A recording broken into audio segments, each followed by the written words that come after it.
Dobrý deň a vítajte na webe androidportal.sk. Moje meno je Lukáš Zachara, dnes sa na zúbok pozrieme digirománu Apokalypsa.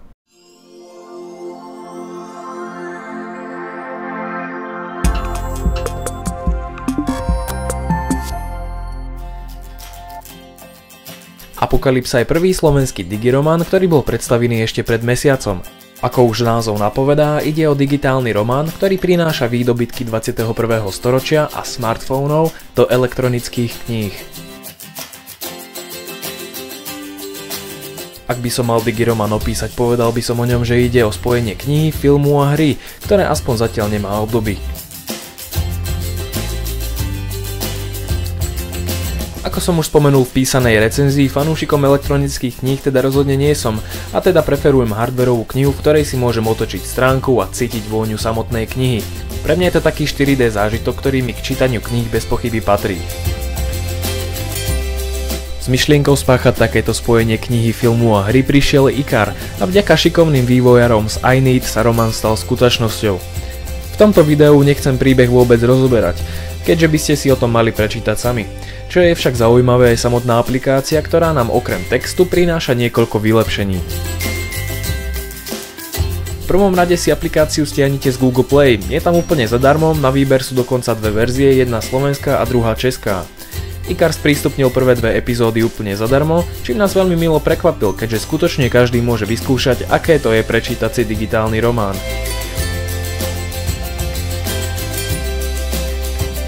Dôvodov, prečo digiromán spadá do vlastnej kategórie, je niekoľko. Spomeniem napríklad desiatky hraných a animovaných videí, špeciálne zvukové efekty, interaktívne prostredie, teda napríklad odhrabávanie snehu či kvapky vody stekajúce po displeji, slovenský dubbing a nakoniec výnimočné grafické spracovanie, ktoré je skutočne na vysokej úrovni.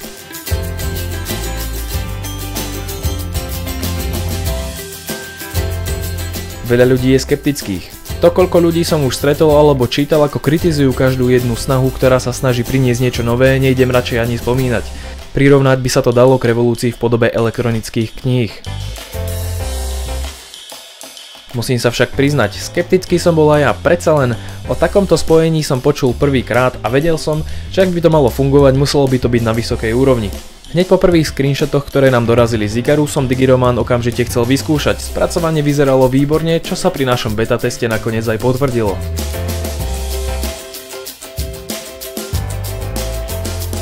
Po otvorení aplikácie vás okamžite vtiahne do spracovania úvodnej intro, ktoré je tak ako ďalšie animácie a videá veľmi kvalitné. Potom sa už dostanete na úvodnú obrazovku, odkiaľ budete mať prístup k všetkému dôležitému, a teda k epizódam a nastaveniu. Prvá epizóda sa dá stiahnuť bez akejkoľvek registrácie a nutnosti sa niekam prihlásiť, no pri druhej už potrebujete účet napríklad na ebooks.sk. Keďže sa nedávna situácia vo Vatikáne zmenila natoľko, že doslova pripomína príbeh, ktorý sa odohráva v knihe, Ikar sa rozhodol pripraviť akciu, v ktorej knihu začal predávať o 10 € lacnejšie. Ak ste teda Apokalypsu ešte nevyskúšali, spravte tak, nič za to nedáte, a ak sa vám zapáči, kúpiť si ju môžete ešte lacnejšie než inokedy predtým. Veľkou výhradou pri spustení digitálneho románu Apokalypsa bola kompatibilita s rôznymi zariadeniami. Je pravda, že žiadna podpora pre Android 4.2 bola veľká nevýhoda, no po feedbacku, ktorý vývojári dostali aj z nášho webu, a teda vďaka vám, urýchlene pridali podporu pre Nexus 7 do niekoľkých dní. Momentálne sa podľa posledných informácií stále pracuje na doladení podpory pre ďalšie a ďalšie zariadenia. Ak teda vaše zariadenie momentálne nie je podporované, treba chvíľu vydržať a som si istý, že vývojári podporu čoskoro pridajú. To je ohľadom digitálneho románu Apokalypsa na dnes všetko. To, či sa vám páči alebo nie, je už len na vás. Moje meno je Lukáš Zachara, viac tipov na aplikácie, recenzie a novinky nájdete na webe androidportal.sk.